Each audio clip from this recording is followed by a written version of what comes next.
오늘 우리가 함께 살펴보실 말씀은 창세기 49장의 말씀입니다.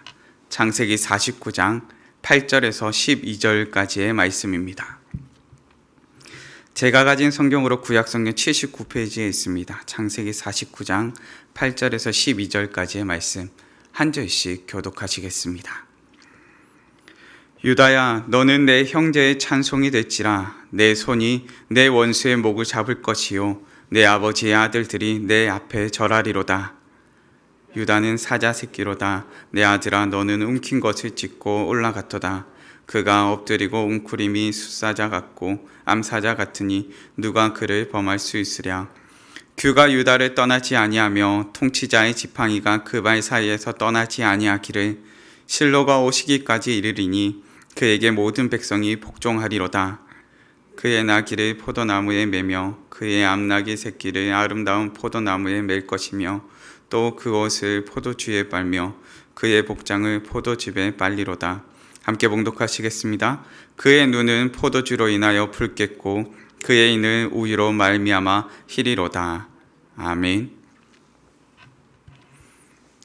오늘은 하나님의 나라는 이라는 제목으로 말씀을 나누고자 합니다. 이 땅을 사는 가운데 사람들마다는 저마다 원하고 바라는 것들이 있습니다. 우리는 이것을 소망이라 말하지요. 작년 한 해를 보내는 동안 사람들 가운데 여러분들이 한 해 동안 원하시는 소망은 무엇입니까? 이루고 싶은 소망이 무엇입니까?를 질문했던 적이 있습니다.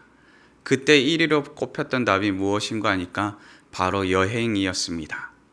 직장인들에게 가서 물었습니다. 한 해 동안 꼭 이루고 싶은 것, 꼭 원하시는 소망이 있습니까? 라고 물었더니 직장인들의 1위로 꼽힌 게 무엇인지 아십니까? 이직이었습니다. 네, 코로나라는 힘겨운 시기 때문에 이 같은 소망을 이루지 못하는 이유는 무엇입니까? 했을 때 1위로 꼽힌 것이 코로나였습니다. 코로나 때문에 우리가 이것을 여행을 가지 못하고 현실의 상황을 바꾸지 못합니다. 라고 많은 사람들이 답변하였었습니다. 올해를 살아가는 우리의 소망은 무엇일까요? 어찌 보면은 올해 우리나라의 공통된 소망은 대선이라 할 수 있을 것입니다. 더 좋은 나라, 더 잘 사는 나라, 더 든든한 나라를 꿈꾸면서 이러이러한 나라가 되었으면 좋겠다는 것이 우리들의 공통된 소망이 될 것입니다. 그리스도인으로서 이 땅을 사는 우리의 소망은 무엇일까요? 우리의 소망은 뭐니 해도 하나님의 나라라고 말할 것입니다. 믿음을 가지고 이 땅을 사는 우리의 소망은 바로 하늘 소망, 하나님의 나라입니다. 여기서 우리가 기억할 것은 우리가 그저 이 땅 가운데서 살아가는 것이 싫어서, 살아가는 것이 너무 버거워서 하나님의 나라를 꿈꾸는 것이 아니고, 또한 이 땅 가운데 살아가는 것이 너무 좋음에도 불구하고 하나님의 나라를 꿈꾸는 것은 아니라는 점입니다. 우리가 너무 잘 살아도, 너무 힘겨워도 그와는 상관없이 우리의 소망되는 것이 하나님의 나라라는 점입니다. 우리의 소망은 영원에 두고 있습니다. 어찌 보면 바뀔 수 있는 소망이 아니라 변화되지 않을 소망을 가지고 살아간다는 것입니다. 우리의 소망은 이 땅 가운데서 변하지 않을 소망을 붙잡고 있습니다. 하나님의 나라는 변하지 않는 것이요, 하나님의 나라는 우리 가운데 변할 수 없는 가치로 매겨진다는 것입니다. 그것은 내가 잘 살거나 내가 못 살거나와는 아무 상관이 없습니다. 내가 어떠한 환경 가운데 처해 있는 것도 아무런 상관이 없습니다. 그저 우리의 온전한 소망은 하늘 소망이라 고백하는 것이 바로 우리의 믿음의 고백이기 때문입니다. 우리는 오늘의 본문 말씀 가운데서 유다를 향한 축복의 장면을 살펴보게 됩니다. 저는 이 유다를 향한 축복의 장면을 살펴보면서 하나님의 나라는 어떤 곳인가, 그 하나님의 나라가 이러한 곳인구나를 살펴보게 됩니다. 유다를 향한 이 축복의 장면 가운데서 하나님의 나라를 살펴보게 되는 것입니다. 저는 이 본문을 통하여서 하나님의 나라는 어떤 곳입니까? 라는 질문을 해보게 됩니다. 우리가 보는, 우리가 소망하는 하나님의 나라는 어떤 곳입니까? 첫째는 억울함이 풀리는 곳입니다. 본문의 8절과 9절 말씀입니다. 유다야, 너는 내 형제의 찬송이 될지라. 내 손이 내 원수의 목을 잡을 것이요 내 아버지의 아들들이 내 앞에 절하리로다. 유다는 사자 새끼로다. 내 아들아, 너는 움킨 것을 찢고 올라갔도다. 그가 엎드리고 웅크림이 숫사자 같고 암사자 같으니 누가 그를 범할 수 있으랴. 아멘. 아버지의 아들들이 절하는 장면, 이 장면을 보면서 먼저 떠오르는 장면은 요셉의 형들이 요셉에게 절하는 장면이 먼저 떠오르게 됩니다. 자신의 형들이 자신의 노예로 팔아버렸지만 우리는 애굽의 양식을 구하러 왔던 형들이 요셉에게 절하는 장면을 통하여서 요셉의 억울함이 풀려지는 장면, 요셉의 눈물을 흐르는 장면을 목격하게 됩니다. 그리고 또한 이 장면은 후대에 있을 유다의 후손이 되어지는 다윗에게 모든 족속이, 모든 지파가 절하는 장면을 생각하게 됩니다. 충성된 부하였음에도, 충성된 자였음에도 불구하고 억울하게 누명을 쓰고 쫓기던 인생이 어느샌가 이스라엘의 왕으로서 굳건히 세워짐을 살펴보게 되지요. 그 왕권이 세워지고 여러 족속들이 절을 하는 장면 가운데 다윗의 억울함 또한 풀리게 됨을 살펴보게 됩니다. 이 같은 억울함이 풀렸는데 누가 다시 그를 범할 수 있겠습니까? 본문 말씀에는 사자 새끼, 암사자와 숫사자 같고 누가 그를 범할 수 있으랴라고 기록하고 있습니다. 우리가 인생을 살다 보면 억울한 일을 경험할 때가 생각보다 참 많습니다. 어려서 억울한 일을 당할 때도 있고 잘 몰라서 억울한 일을 당할 때도 있습니다. 저희 집을 가만히 살펴보고 있으면 정말 억울한 친구가 한 명 있습니다. 누군가 하니까 둘째가 참 억울합니다. 제가 살펴보니까 첫째는 첫째라서 힘이 있어서, 그리고 첫째라서 꾀가 많아서 무엇이든 헤쳐나갈 수 있습니다. 막내는 막내라고 애교를 부리면서 어떻게 이 상황을 모면할 수 있을까에 대한 상황의 지혜가 있습니다. 그런데 보니까 둘째는 위에서도 치이고 밑에서도 치이고, 위에서는 힘으로 누르고 밑에서는 무언가 하려고 하면 엄마 아빠를 부르면서 달려가니까 둘째가 참 억울합니다. 별로 한 것도 없는데 억울함을 많이 경험함을 보게 되지요. 근데 본문을 살펴보고 있으니 원수의 목을 잡을 것이요 누가 그를 범할 수 있으랴라고 표현을 합니다. 구약에서 억울하다는 표현은 하나님께서 내 억울함을 풀어주시리라는 간구의 장면 가운데서 많이 살펴보게 됩니다. 본문은 그 억울함이 원수의 목을, 자신의 억울하게 하던 원수의 목을 잡고 그 억울하게 하던 것들이 풀렸을 때 누가 다시 자신을 억울하게 할 수 있을까로 오히려 반문하여 질문하는 것 같습니다. 내가 신앙생활을 하다 보면서 원치 않는 억울한 일을 당할 때도 있고 때로는 믿음이 있기 때문에 참을 때도 있지만 그 모든 상황 가운데 하나님께서 풀어주신다는 것입니다. 내가 너무 억울해서 한 대 콕 찌어 박으면 속이 시원하겠는데, 그런데 하나님께서 무엇이라 말씀하십니까? 이 모든 억울한 일을 풀어주신다 말씀하십니다. 때로는 너무 억울하고 분해서 하나님 앞에 우리가 나올 때가 있지요. 그리고 하나님 앞에 나와서 하나님 이거 너무한 거 아닙니까? 하나님 저 너무 분해서 못 살겠어요 라면서 토해낼 때도 있습니다. 그런데 이 같은 불평과 원망을 쏟아내는 장면, 그 장면 가운데서 제가 자주 생각하는, 제가 너무나 좋아하는 한 선지자가 있습니다. 억울하면 떠오르는 선지자 누구인가 하니까 하박국 선지자입니다. 하박국의 말씀을 보면은 참 인간적인 표현이 많이 등장합니다. 하박국서를 보고 있으면은 야, 하나님 앞에 저렇게 말해도 되는가라는 생각이 들 정도로 열정적이고 격정적인 표현을 많이 사용을 합니다. 하박국 1장 13절 말씀 가운데는 이와 같이 기록합니다. 주께서는 눈이 정결하심으로 악을 참아보지 못하시며 패역을 참아보지 못하시거늘 어찌하여 거짓된 자들을 방관하시며 악인이 자기보다 의로운 사람을 삼키는데도 잠잠하시나이까? 라고 하나님께 여쭙는 모습이 나옵니다. 이 말은 무슨 말입니까? 주님께서 우리의 억울함을 좀 보십시오. 아니, 우리를 혼낼 만한 사람을 좀 보내셔야 우리가 이해를 하지. 어떻게 저 악한 자들을 들어서 우리를 혼내려고 하십니까? 우리보다 더 나쁘고 죄 많은 놈들이 쟤들입니다. 어떻게 쟤들로 우리를 혼내십니까? 라고 하나님께 따져 묻는 장면입니다. 하나님 어떻게 이걸 그냥 가만히 보고만 계십니까? 하나님 우리 억울합니다 라고 하나님께 따져 묻고 있습니다. 하나님 우리의 억울함 좀 풀어주세요 라고 하박국 선지자가 말하고 있는 것이죠. 그런데 하박국 선지자의 억울함이 풀렸을까요? 어떻게 풀렸을까요? 하박국 선지자가 살던 당시의 현실은 바뀌지 않았습니다. 하박국 선지자는 그 나쁜 놈 때문에 고통을 경험하고 아픔을 경험합니다. 그런데 하박국 선지자가 하박국의 마지막에 이르러서 3장 18절 말씀에 무엇이라 고백한지 아십니까? 나는 여호와로 말미암아 즐거워하며 나의 구원의 하나님으로 말미암아 기뻐하리로다 라고 고백하고 있습니다. 지금 당장의 현실, 눈앞에 놓인 현실, 나의 억울한 상황은 바뀌지 않았습니다. 바뀌지 않았는데 그 모든 상황 가운데 바뀐 것은 누구입니까? 바로 자신이었습니다.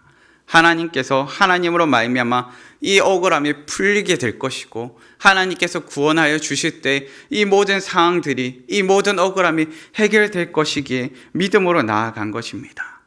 우리에게 임할 구원, 우리에게 임할 하나님의 나라는 그렇습니다. 우리의 모든 억울함이 풀리는 곳입니다. 내가 억울한 일을 당하고 시험도 당하고 아픔도 당할 것이지만 우리를 시험에 빠뜨리고 어려움 가운데 빠뜨렸던 사단 마귀는 깨어질 것이요 우리의 억울함을 풀어주시면서 주님께서는 우리를 품 안에 안아주시는 곳, 바로 그것이 하나님의 나라이기 때문입니다. 우리는 이 땅에서 하나님의 나라를 소망하면서 사단 마귀로부터 승리를 경험하며 살아야 됩니다. 그런데 이 세상 가운데서 승리할 수 있는 방법은 무엇이라 말씀하는 거 아니까 믿음이란 말씀합니다. 믿음을 가지고 살아갈 때 우리가 승리할 수 있고 믿음을 가지고 살아갈 때 우리가 하나님의 나라를 소망할 수 있다 말하는 것입니다. 누가 믿음으로 승리하는 우리를 당할 수 있겠습니까? 요한계시록 21장 4절 말씀에는 모든 눈물을 그 눈에서 닦아주시니 다시는 사망이 없고 애통하는 것이나 곡하는 것이나 아픈 것이 다시 있지 아니하리니 처음 것들이 다 지나갔음이로라 기록하고 있습니다. 우리는 오늘날 어려움도 경험할 수 있고 억울한 일도 경험할 수 있습니다. 아픔도 경험할 수 있겠고 눈물 날 일도 경험할 수 있습니다. 그런데 무엇이라 말하는 것입니까? 장차 임할 하나님의 나라 가운데는 그러한 억울한 일도 눈물도 아픔도 없다 말하는 것입니다. 우리가 소망하는 하나님의 나라는 억울한 일이 모두 풀어지는 곳이요 그 억울한 일로 인한 애곡함이나 근심된 일이나 아픔이 없다는 것입니다. 하나님의 나라는 어떤 곳입니까? 둘째로 하나님의 나라는 불평이 사라진 곳입니다. 본문의 10절 말씀입니다. 그가 유다를 떠나지 아니하며 통치자의 지팡이가 그 발 사이에서 떠나지 아니하기를 실로가 오시기까지 이르리니 그에게 모든 백성이 복종하리로다. 아멘. 주님의 통치가 온전히 드러날 때 사람들에게 있게 되는 것이 무엇이라 말합니까? 모든 민족이, 모든 사람이 복종하게 된다 말을 하고 있습니다. 우리는 리더가 세워질 때 리더들에 대해 여러 가지 평가나 원망이나 불평을 쏟아냅니다. 마음에 안 드는 것들이 있고 이렇게 하면 좀 더 나을 것 같은데 이렇게 하면 좀 더 상황이 괜찮아질 것 같은데 이 상황에서는 이렇게 했어야 될 것 같은데 라는 것을 평가하고 판단을 합니다. 마음에 안 들기 때문에 불평이 나올 수도 있고 어느샌가 그 불평이 솟구쳐 올라와서 원망으로 쏟아지는 것입니다. 그런데 이러한 원망과 불평은 단순히 이 땅을 살아가는 수많은 리더나 위정자들만을 향하진 않습니다. 누구를 또한 향해 있습니까? 하나님을 향해서도 원망과 불평을 쏟아냅니다. 하나님, 이 상황에서는 이렇게 해주셔야 되지 않을까요? 하나님, 이 상황에서는 이렇게 하셨으면 좀 더 나았을 것 같은데 하나님, 이 상황 가운데서는 우리 가운데 이렇게 해주셨어야죠 라고 원망과 불평을 쏟아내는 것입니다.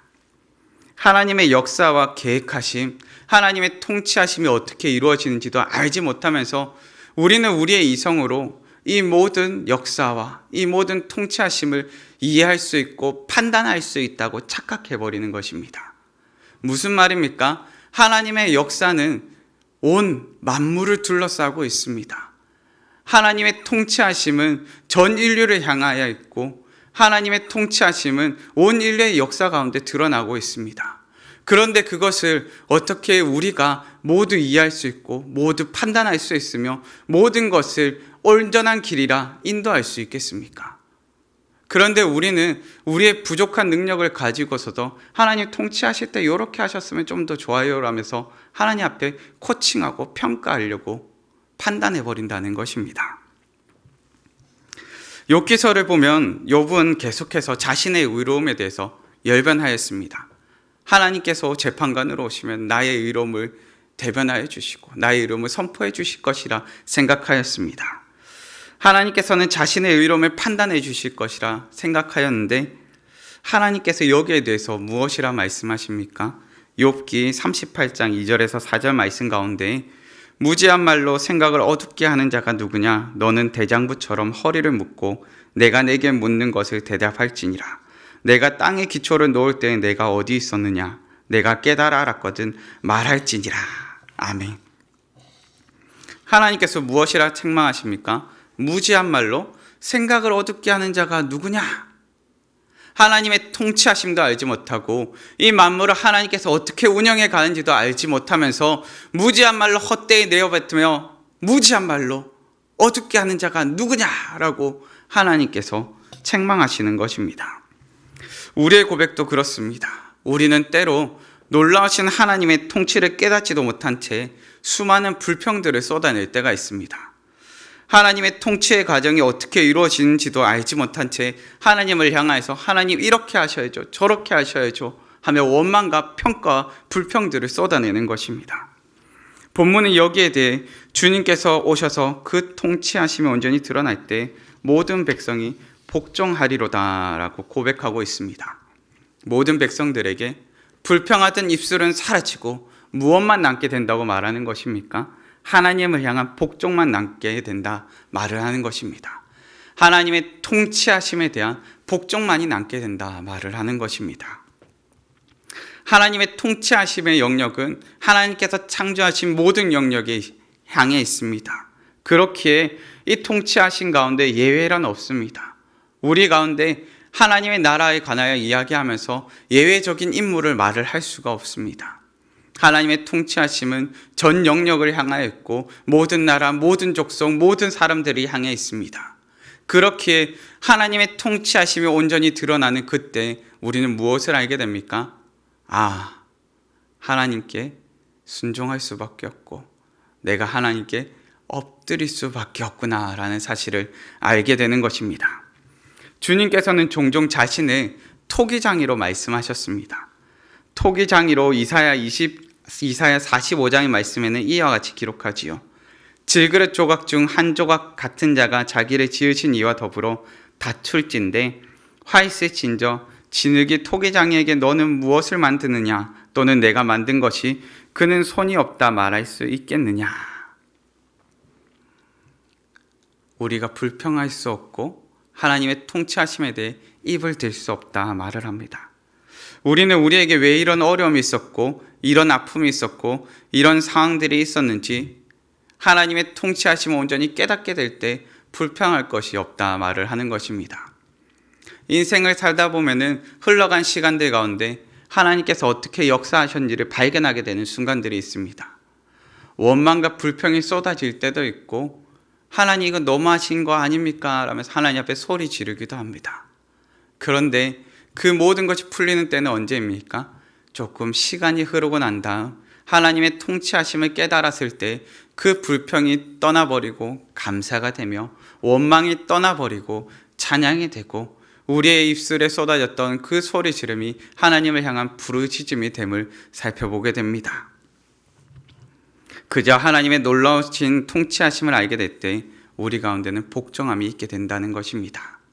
하나님의 나라는 어떤 것입니까? 셋째로 풍성함이 넘치는 곳입니다. 본문의 11절과 12절 말씀입니다. 그의 나귀를 포도나무에 매며 그의 암나귀 새끼를 아름다운 포도나무에 맬 것이며 또 그것을 포도주에 빨며 그의 복장을 포도즙에 빨리로다. 그의 눈은 포도주로 인하여 붉겠고 그의 이는 우유로 말미암아 희리로다. 아멘. 옷을 빠는 물조차 포도주에 빤다고 말을 합니다. 이것은 더 없는 풍요로움을 말하여 주는 것이지요. 하나님의 나라는 부족할 것이 없는 풍요로운 곳입니다. 이처럼 풍요로운 곳이기에 우리가 욕심을 낼 필요도, 우리가 다른 것을 가지고 다툴 필요도 없는 것입니다. 만약 하나님의 나라에 들어갔는데, 하나님의 나라에 들어가서 생명수가 흐르고 그 생명수 강변 가운데 살 수 있는 집들이 있는데, 그 집들을 우리가 무언가를 주고 사야 된다고 생각한다면 어떻게 생각하시겠습니까? 생명수 강변에 좋은 경치를 가진 아파트를 만약 청약해야 된다면 그곳은 행복한 곳일까요? 아니면 고통스러운 곳이 될까요? 만약 더 좋은 곳에 살기 위해서 나는 이 정도 강변에 이 정도 뷰가 비치는 아름다운 곳에 살기를 더 힘쓰게 된다면 그것은 풍요로운 곳이라기보다는 다툴 수밖에 없는 곳이요, 사람들에게 있어서 더 없는 풍성함을 주는 곳이라기보다는 사람들 가운데 끊임없는 분란을 만드는 곳이 될 것입니다. 하나님의 나라는 그런 곳이 아닙니다. 하나님의 나라는 더없이 풍성한 곳이기에 더 가지기 위해 싸우는 것도 아닙니다.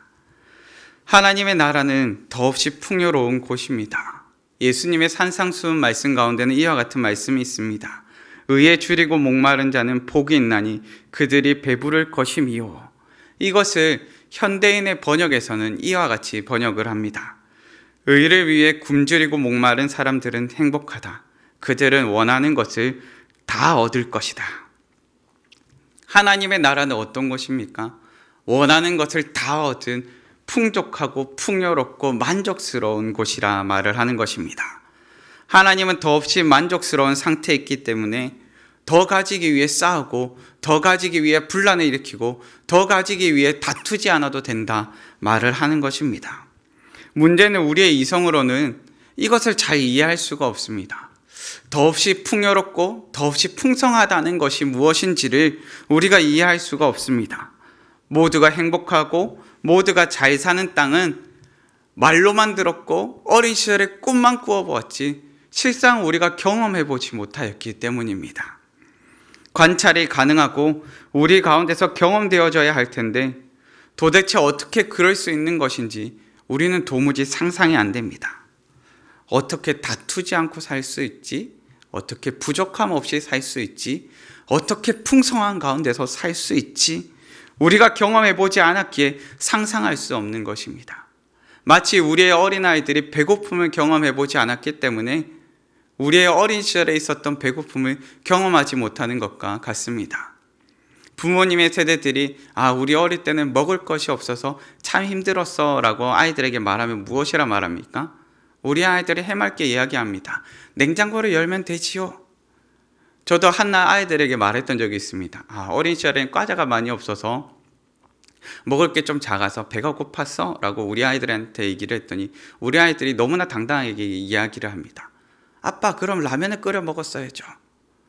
배고픈 시절을 경험해보지 않았기 때문에 배고픈 시절이 어떠한지를 전혀 모른다는 것입니다. 하물며 부족함 없이 만족스러운 상태가 어떤지를 상상해 볼 수 있겠습니까? 매일이 월급날과 같은 것일까요? 아니면 매일이 휴가와 같은 것일까요? 매일이 어떤 날과 같은 것일까요? 예수님께서는 천국은 마치라 비유의 말씀을 주시면서 천국은 마치 자기 아들을 위하여 혼인잔치를 베푼 어떤 임금과 같으니라고 말씀하십니다. 혼인잔치의 특징은 무엇입니까?